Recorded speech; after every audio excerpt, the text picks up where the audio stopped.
Welcome, everyone.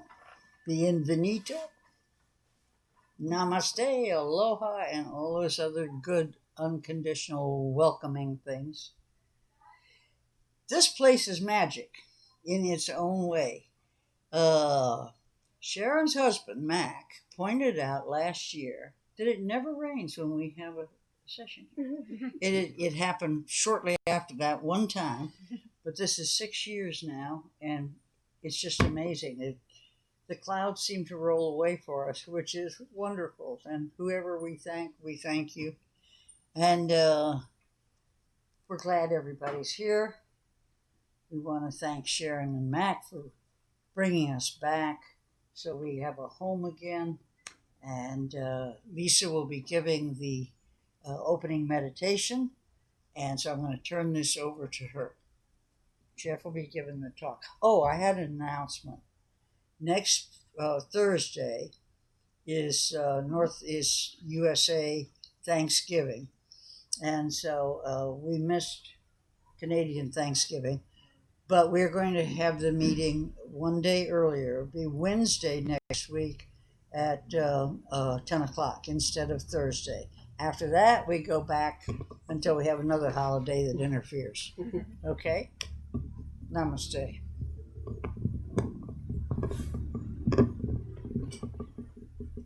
Thank you, Ruthie. All right. Sure, you can ding us in. All right, so let's just start with 3 deep breaths. So close your eyes, breathing in deeply, and exhaling tensions and anything that's been preoccupying you. Just let it go.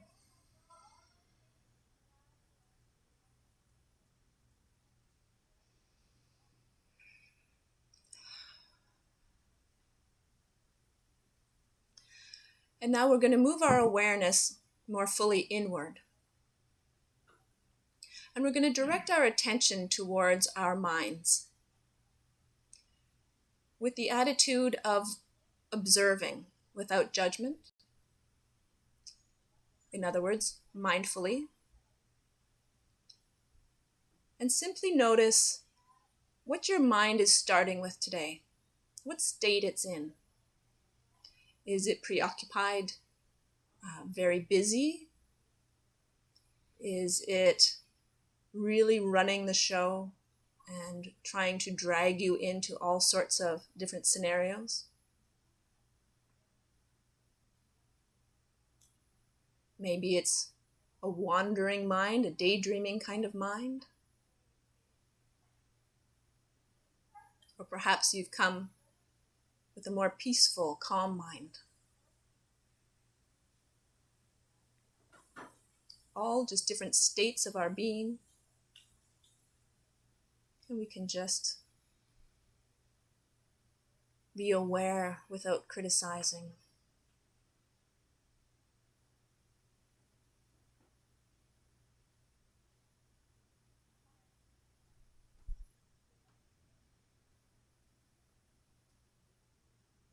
Now, we'll move our attention to our emotions. Again, simply observing what emotions are playing or at play with us at the moment. Maybe you've arrived here and you're excited to see your friends. Maybe you have some worries preoccupying you and you're feeling those types of emotions, fears.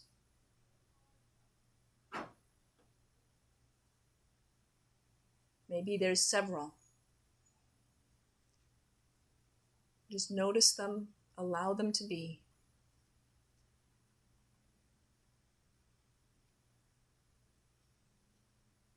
They're just part of your human experience.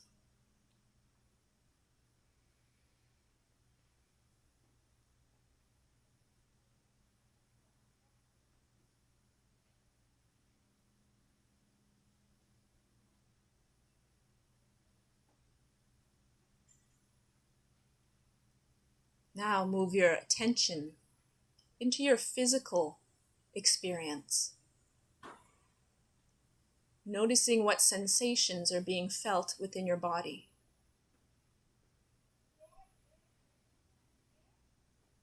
And to the best of your ability, keep that observer mind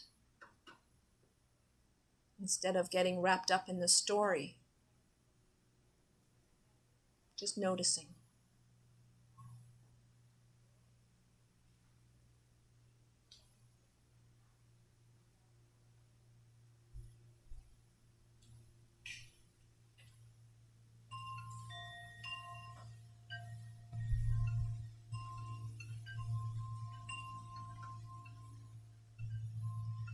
And now we're going to return back to our breath, again taking 3 long, deep, clearing breaths, completely releasing what we've just been doing, not attaching to what we found, but simply releasing to the present moment.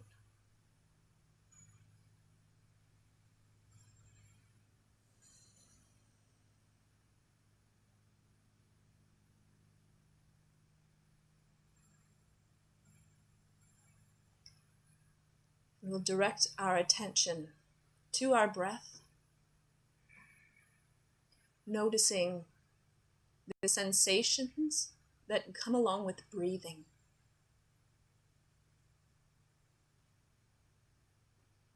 What it feels like.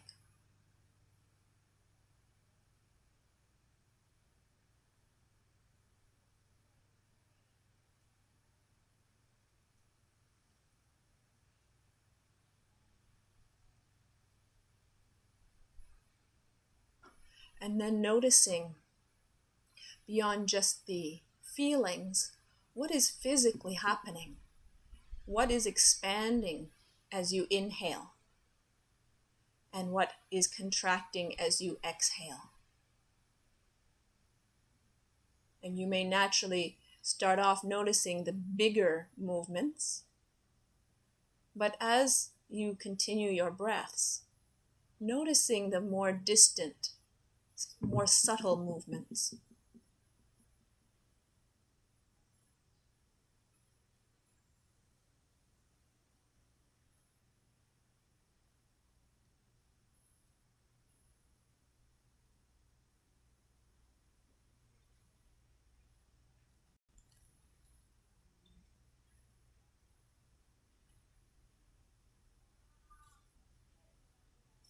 And this is a meditation that is the most common because you bring your breath with you wherever you go. You always have something to focus on. And the longer you sit in observance, the more you can, if you choose, start to perceive on more and more subtle levels, to where you might simply be feeling the energy ebbing and flowing with your breath. You may feel how it moves through your body.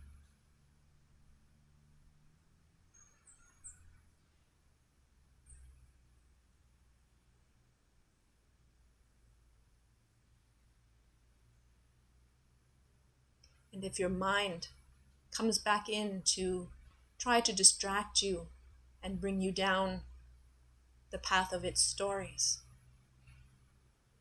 you can use the focus of your breath to come back to pay attention to give your mind a job to do.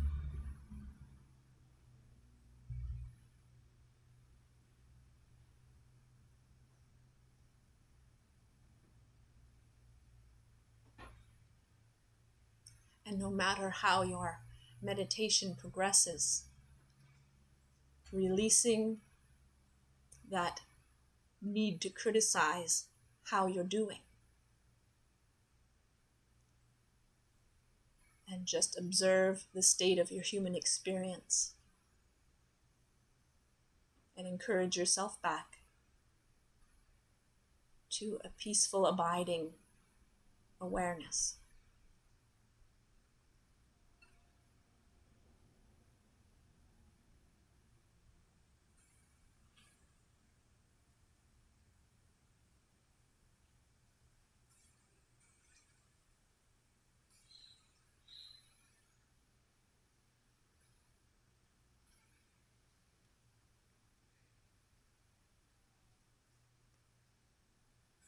Now to come back, just deepen your breath, make it more full.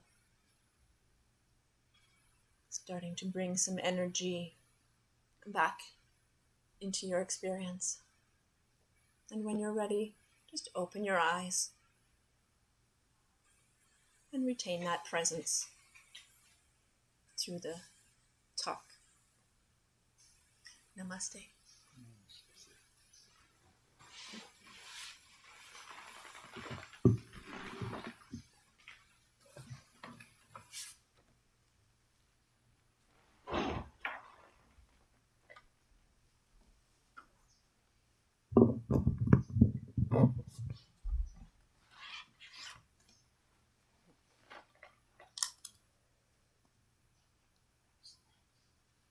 Welcome, everyone, especially those of you who haven't been here for a little bit.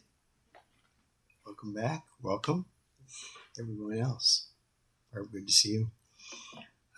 We have been spending quite a bit of time recently on the Four Noble Truths and the Eightfold Path, and I want to start. Because we're gonna go into a new area about 5 hindrances, and I'm going to handle one today. But it's really important to review because it's the basics of the Dharma. The first noble truth is the idea that life includes and involves suffering. The second noble truth is that the causes of our suffering are attaching. What are the three, Ruthie? Craving, grasping, clinging. There we go. Craving. And then you get to add delusion and ignorance. Okay. Sam, once more for us. Craving, which is inappropriate desire. Grasping, which is an attitude of get, and it's very egotistical. Clinging, which is not understanding the fact that nothing is permanent. Everything changes all the time, and you must learn to not try and hold on to something that will not last. And ignorance and delusion are also included in that. Okay. There's no word for sin. The word for sin in the Dharma is ignorance. It's not understanding your own true nature. Delusion we see a lot of. So those things that Ruthie's talking about are the things that cause our suffering. And so the third noble truth is that there is a cure, a hope, a way out of this, and that is through detachment,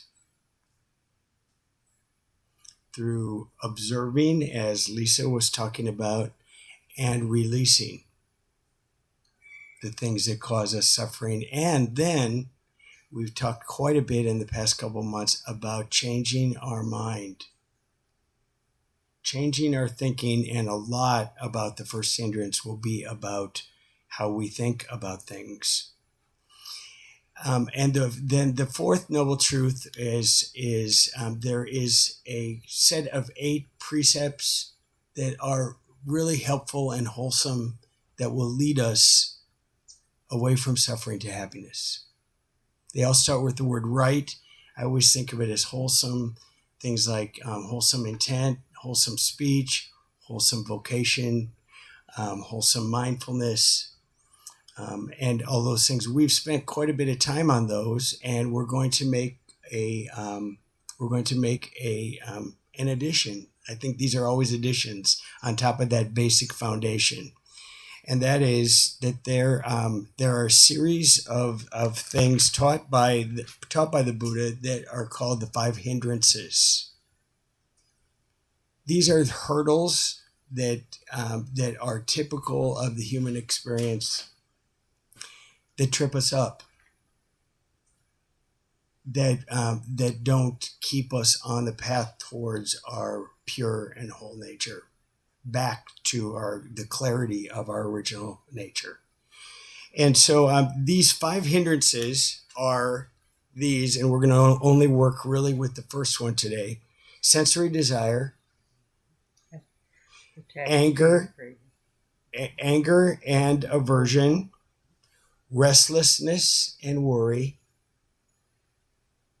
sloth and torpor. That's a great word. It's a great word. I don't know what it is. You'll know it when you feel it.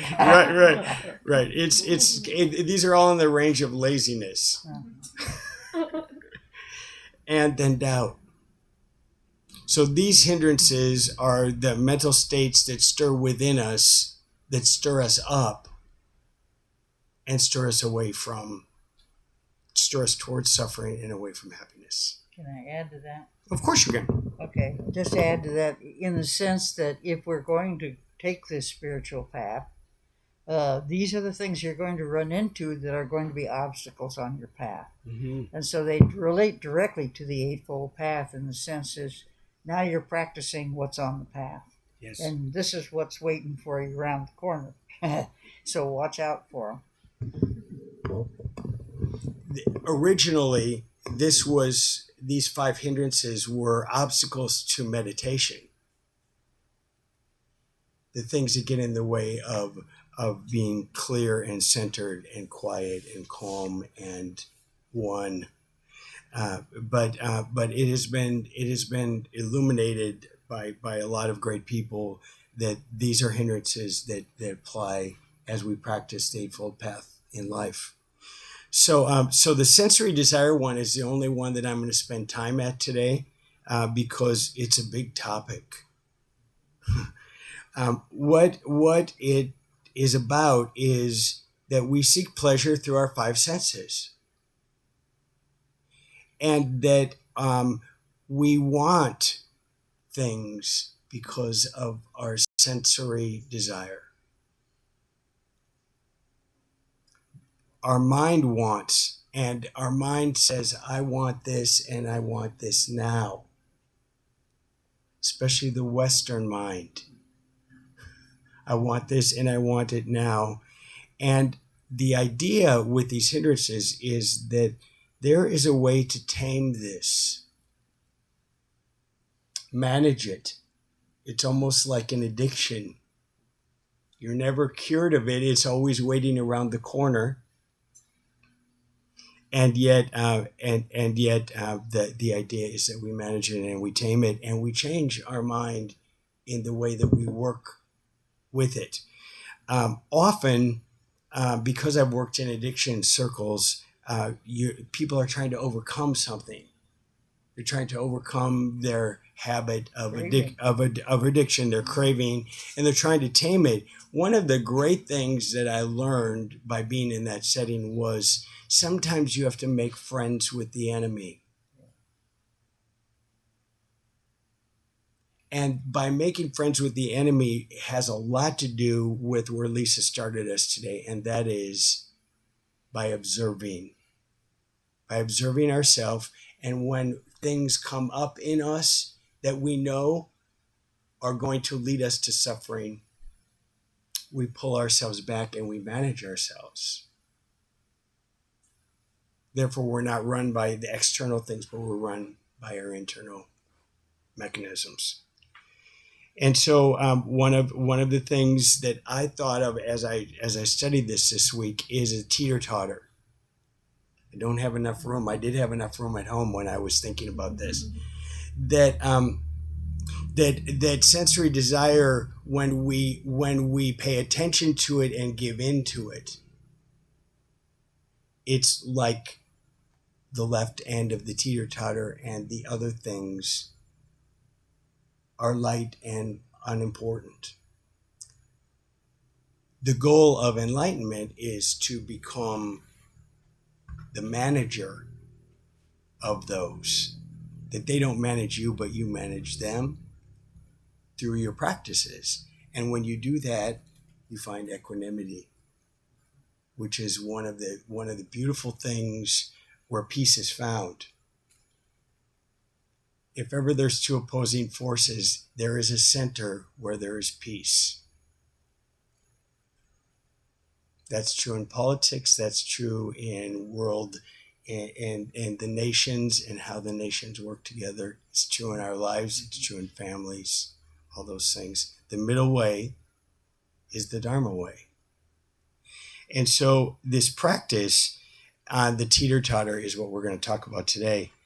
And there's a man named Joseph Goldstein. Ruthie sent me the video, and it was incredible. If any of you want this afterwards, I'll post it on the site, and I'll give it to you. But it's talking about both the theory of these hindrances and the practicality of how you work with them to overcome. These are 5 hindrances of the mind that then play out in our emotions and our actions. And so when you pull it back to where it becomes the most workable, you have to pull it back to how you think. Can I revise how I think about these cravings, these things I cling to, these influences that always lead me to either disappointment and or suffering? The Buddha had 2 great illustrations of this. A person who is enlightened, you see my little illustration here today, is like a bowl filled with clear water that reflects their true image.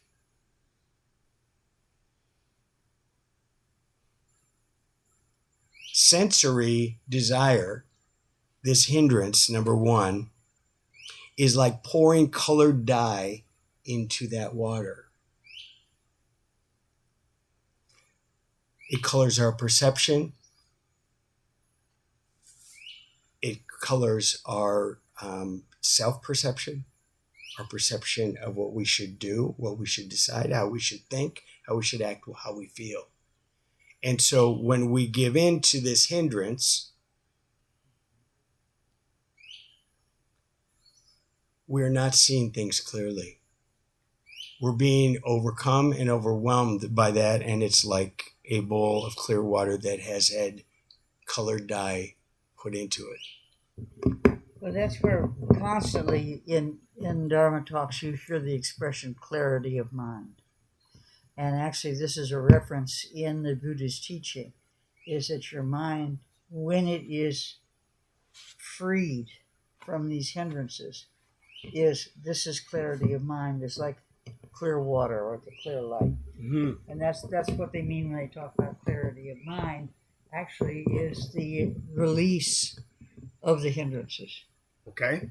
There you go. So you get back to being clear water. It's a pretty good illustration. Yeah. There are some other illustrations for the next 4. Do those? Yeah, okay. Yeah, because there we go. I was going to skip over those and just stick with the one. Okay. No. I mean for the bowls of water. The bowls of what? That's what I'm. Yeah. Okay. We're on the same track. Okay. Okay. So the second hindrance, anger, is like heating the water in the bowl. It boils. So it boils, and you're in turbulence, and it obscures the clarity of your vision in that water because it's boiling. In the area of laziness, I'm going to call that the third one, laziness. The bowl of water is like a bowl of water with algae, so that all you see, and it's affected and infected by the laziness of a stagnant mind. With restlessness and worry, it's like the water is being swept by the wind, and there are little waves in the water, and therefore you again don't see yourself clearly. Restlessness and worry. And then doubt is just like adding mud to the water. All of those 5 hindrances and the illustration that the Buddha used are that these things will make it less clear to you who you are, what you are, where you're headed, what you should decide, what this feeling is about, all of the things that psychologists work with as well. And so the way out of those is to return to know that that's what those hindrances do, and therefore to return to the clear bowl, to not attach to them. This is where the attachment and detachment comes in. The second one is much more modern and practical that the Buddha did, but it fit in his day as well. That a way to work with these hindrances is to understand that how your mind is when it's filled with the hindrance, how your mind is when it's free of the hindrance. To observe that and to analyze that, to recognize it, and to return to the second one. He gives a bunch of illustrations. It's like a loan that you take at a bank for your business.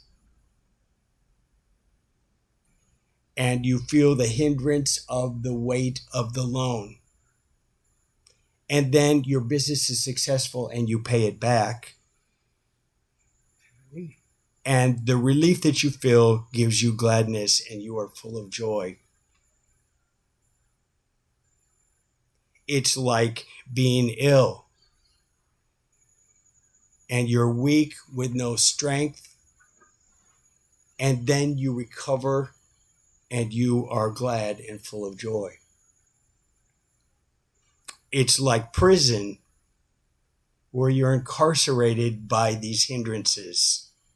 And indeed, that's a pretty decent illustration for them, that we're imprisoned by these things, and then we're released from the prison, and the result is that we're glad and full of joy. One more, that it's as if we're a slave, dependent, with no independence, and then we're set free. So being owing things, owing money, being sick, being in prison, being a slave are all what the hindrances the Buddha compared these hindrances to. And the result is when you start to work with your mind to not attach to these, the result is exactly what Buddhism promises: happiness and full of joy, no matter the circumstances. That's quite a gift.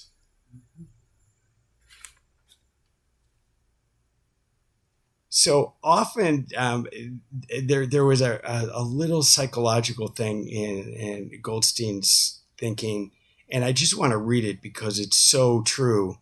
Often these weighty hindrances have become such a familiar part of our inner landscape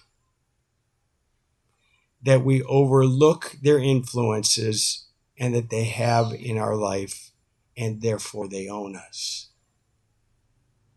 They're like old friends that we can't get rid of. But we would like to, but we know we would like to, and yet we keep the friends. This is the essence of craving. It is. This is the essence of craving. It's the monkey on the back, or whatever, or the hamster on the wheel. Anything. It's the same thing where we continue the same patterns, the same habits because of the comfort, because of this is what we know. There's some kind of sick pleasure in some of these things. And so we stay stuck in the habits that lead us, that we know. If we actually sat back and observed them, we would know. If we took the time, we would know that this needs to be detached from. Look how tightly people hang on to the things they crave, even though they know they should let go. It's very right. Not easy. No, it's not easy. And I'm going to skip over to the thing. Our Western mindset is filled with this misconception of what happiness is. it's filled with indulgence of sensual pleasures that promise happiness, and we seek the delight of that happiness, and then it doesn't deliver. You ever really wanted something badly, and then you got it, and then you're like, what happened? The pleasure is gone. That's because you were looking for a promise that it couldn't give to you, and that was satisfaction, real satisfaction, and a real peace, real happiness with it. This is even true in relationships. The people so look forward to the chase and the early connection of romantic relationships, another thing we crave, and then unless you evolve with it, it doesn't deliver. It disappoints. And we're like, boy, it didn't take long for the honeymoon to be over. I know, I've lived these experiences. And so at that point, it's our misperception that got in the way. And the Western mindset does that.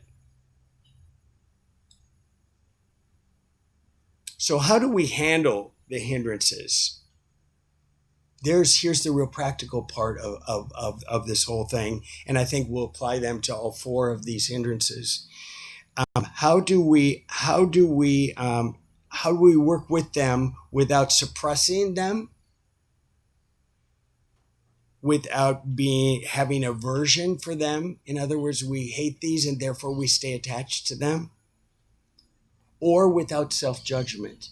How do we work with these things that we crave, that we want, that can't deliver, without suppressing them, without hating them, without self-judgment? Denying, suppression, denial. Yes. Denial leads to suppression. Mm-hmm. It's just the action that goes from denial. So there are 5, and these are tricky, so I'm going to go slower. On these. There are 5 ways to stop and to change your mind, to change your habits, to detach from this. 1 and 2 are 2 conditions that we pay attention to. Simple recognition of when a desire is present in our mind.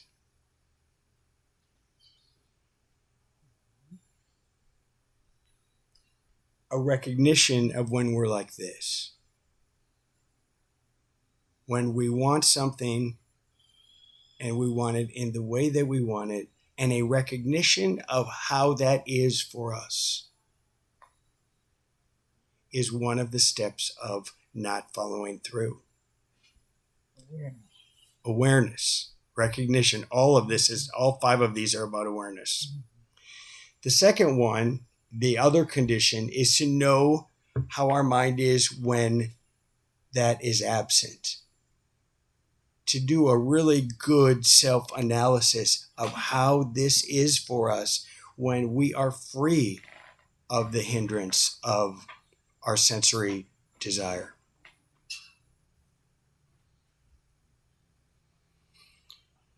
When we recognize what it's like when we're present and when it's absent, then we have to dig for the third one.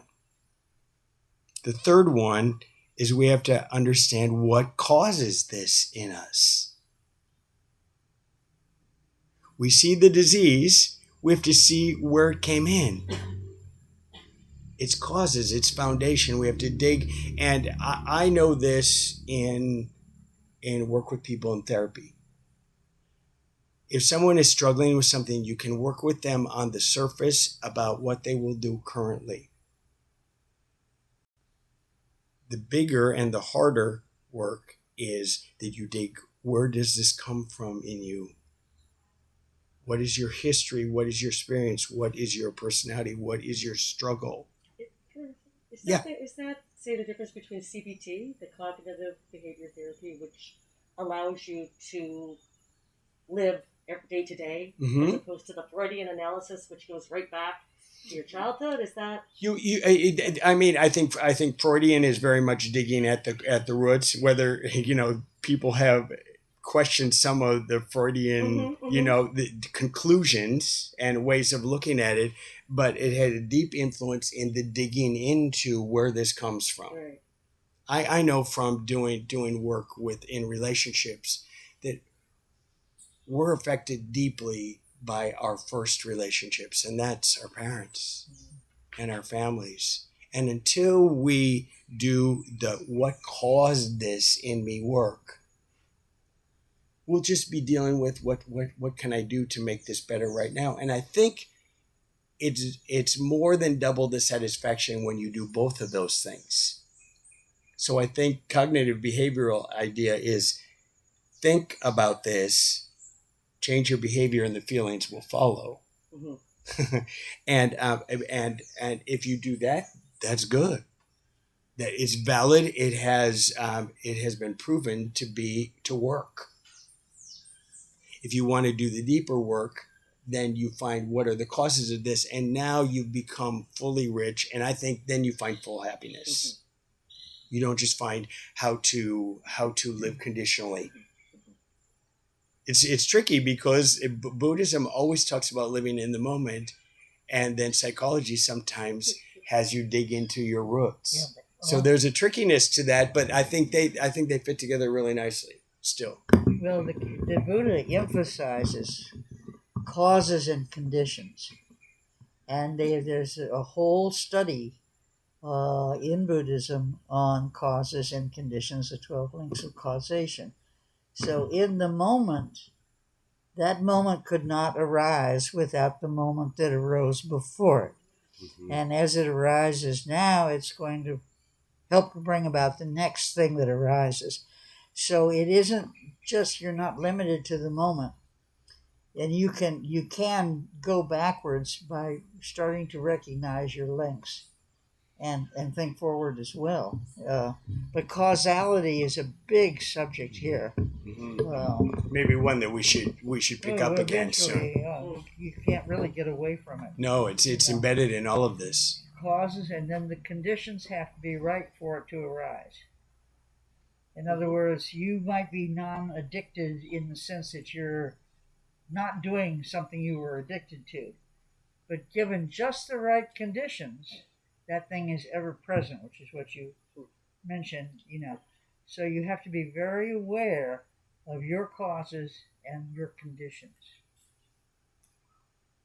That's interesting work, isn't it? Yeah. It's thoughtful work. It's meditative work.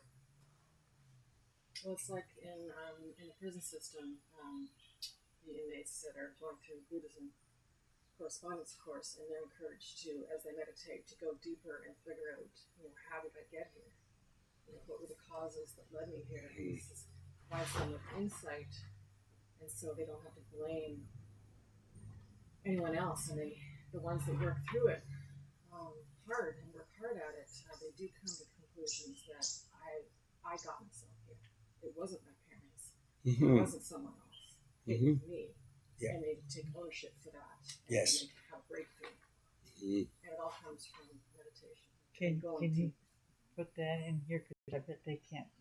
Sure. Wendy was talking about using meditation and Buddhism with prisoners, and the importance of them doing this work and digging into its causes, and then they see real results. I think it applies in all the areas where there's corrections. Prison is a correctional system. We if indeed we're imprisoned by some of our cravings and our indulgences and our sensory pleasures, then indeed we need to be freed. You can still be in the prison cell and you can be free. I think that's what people there experience. But also now I remember the last thing that Wendy was talking about, the importance of that what you find when you do this truly is you don't find blaming, but you find personal responsibility. It's okay to understand where you came from. It's really not helpful to blame. No.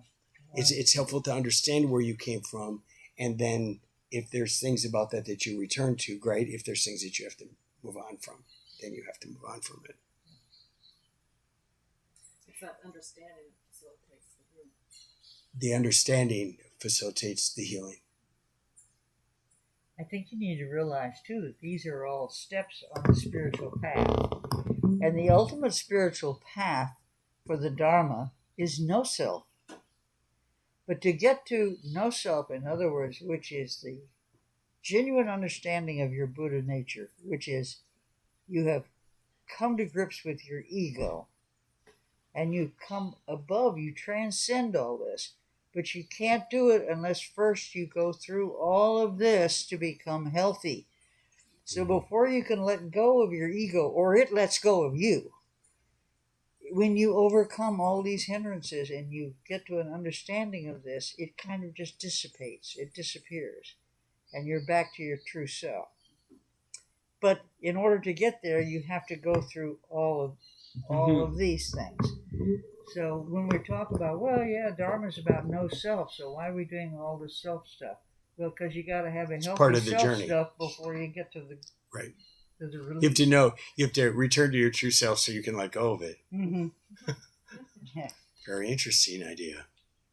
So let's go to the fourth one because I see our time going by here, and that is not only do we have to recognize when the desire is present and what we're like when it's not there and what the causes are, but number 4, what we need to do to remove it. This is the cure. How do we remove this cancer of sensory desire and craving and clinging and grasping? It has to do with mindfulness.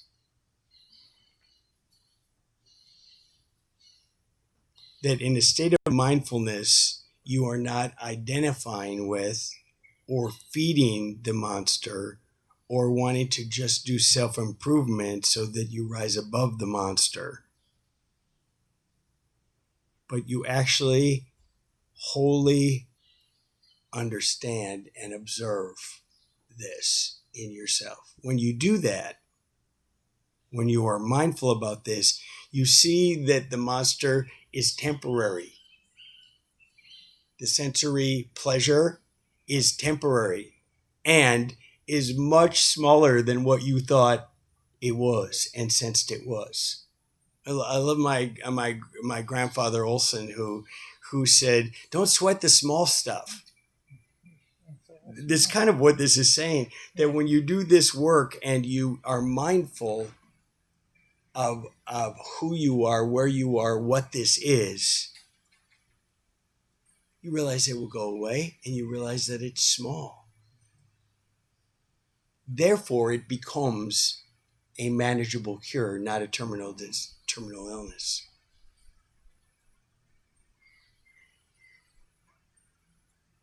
So you apply wise reflection. You become your own inner coach. And when you do that, it's like how they talk in treatment, that when you come up with a sensory pleasure, like I want to use that substance, let's just say alcohol, play the tape all the way to the end of where using this alcohol will lead you. And then you'll see how unimportant it is, how temporary this craving is, and it will become manageable for you. So mindfulness about it, in other words, observing it and not feeding it, is applying that wise reflection, becoming your own inner coach. When you do that, you're on the road to your own enlightenment. You're on the spectrum. You're on the path. You're on the yellow brick road. Your balance. You're getting your balance back. You're returning to your pure white light. It's one of the beauties that I loved when Ruthie started teaching that, is that the Buddhist belief is that we start as pure white light. And we return to that And we return to that on our own yellow brick road of mindfulness. Finally, the last one, and all of these are so medicinal. The last one is that how do we prevent this from happening? How do from being preoccupied by giving in to being compulsive to wanting what we want when we want it? All of our sensory desires. The prevention is to know how it can be avoided, and there's only 3. There's probably 100 of these that might be helpful. Be moderate in all of your pleasures. Be moderate in your food. Be moderate in your drink. Be moderate in your consumption, in your buying. Be moderate in your how many cosmetic products you buy. Part of this whole Western influence is you're never old. You don't ever have to be old. Cosmetics and surgery, and you'll always look how you want to. Think about people having a facelift. Then when they die, they got to take the clothes off. What about the rest of you? That's what you think of? Yeah, you got this gorgeous face, but oh my God. Cover it up. The beauty of mindfulness is we all are aging.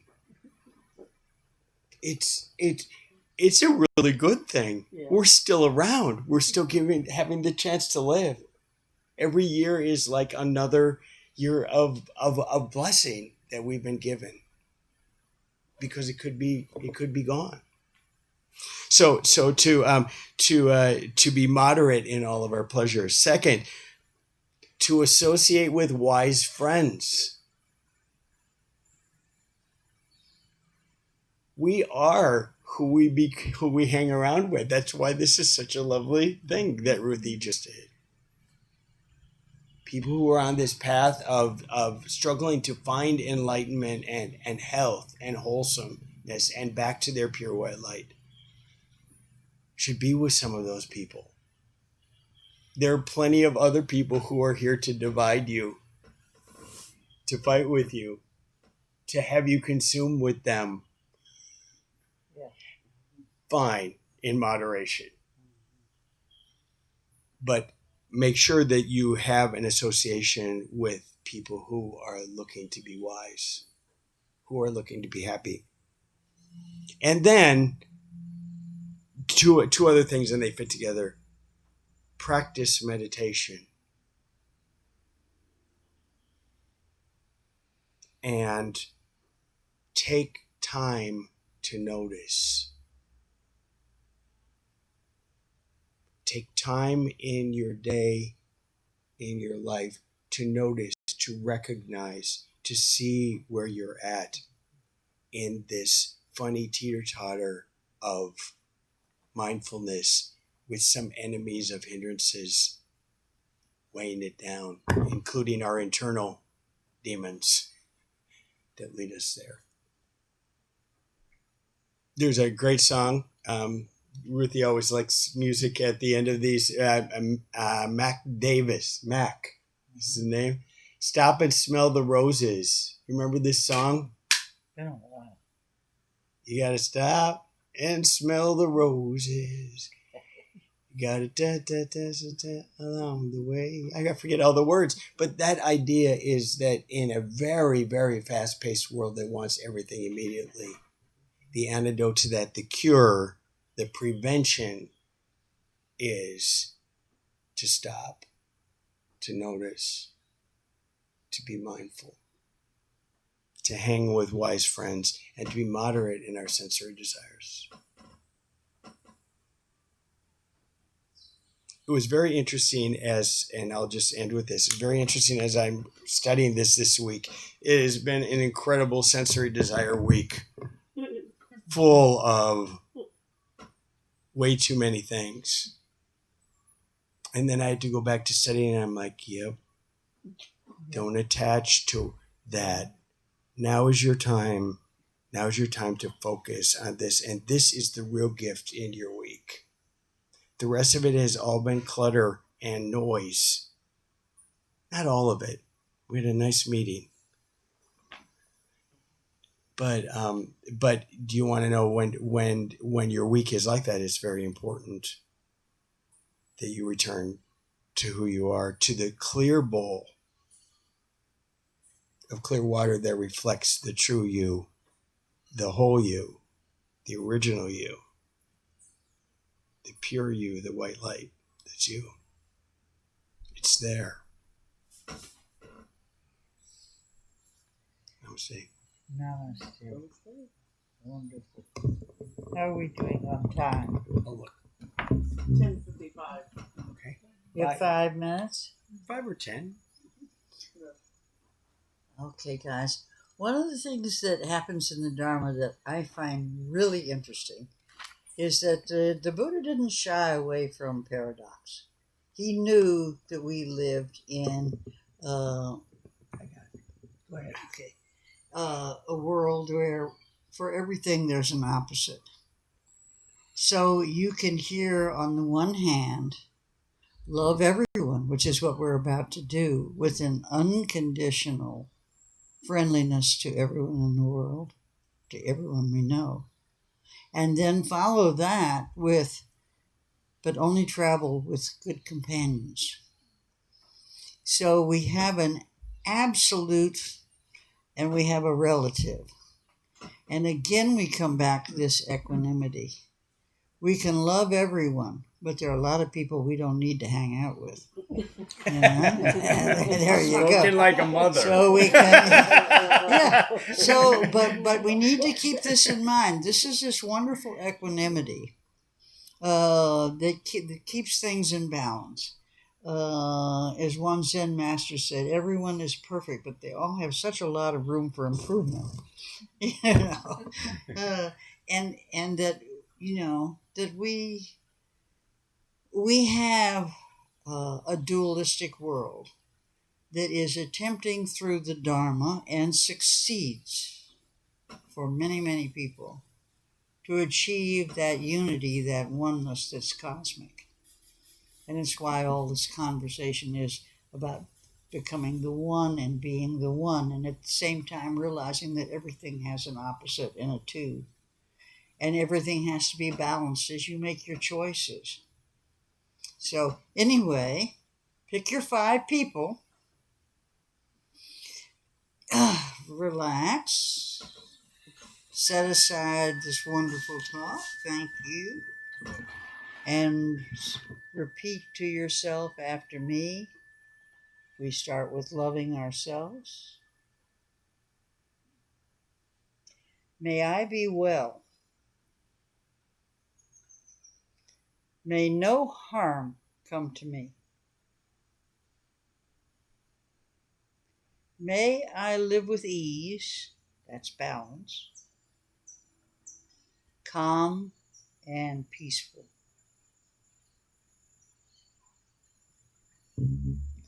May I be happy.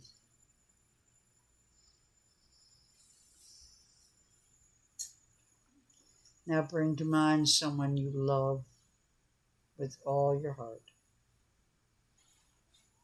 Look at them, smile, say their name, and say to them, may you be well. May no harm come to you.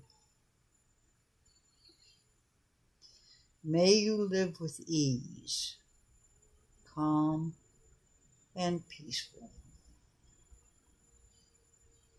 May you be happy. And now, bring to mind your neutral person, someone you are acquainted with but don't know well and may not even know their name. If you don't know their name, just address them as friend. May you be well. May no harm come to you. May you live with ease, calm and peaceful. May you be happy.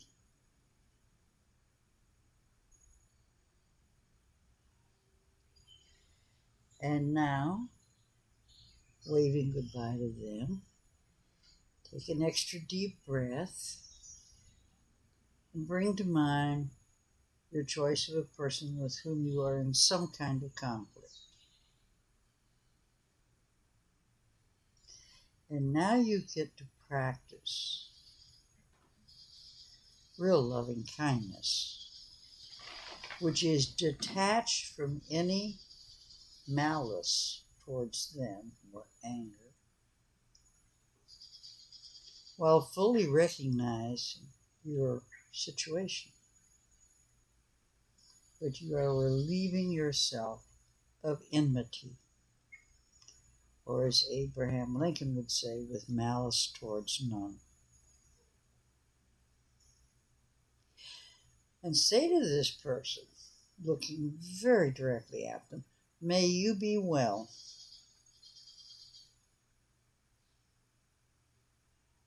May no harm come to you.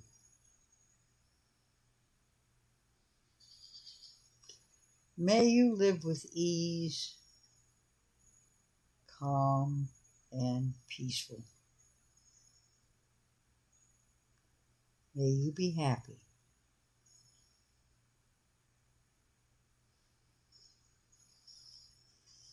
Take another deep breath. Smile. And now, place your hands over your heart. We're going to take in all sentient beings, wherever they may be. We've expanded friendliness out from the closest person to us, ourselves, and out and out and out. And now we're universal. The wording changes a little bit. Goes this way. May all beings everywhere on this plane and all other planes be well. May all beings everywhere be safe.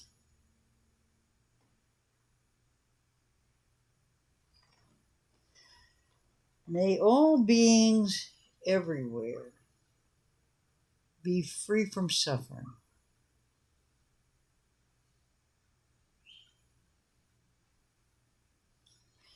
May all beings everywhere be happy.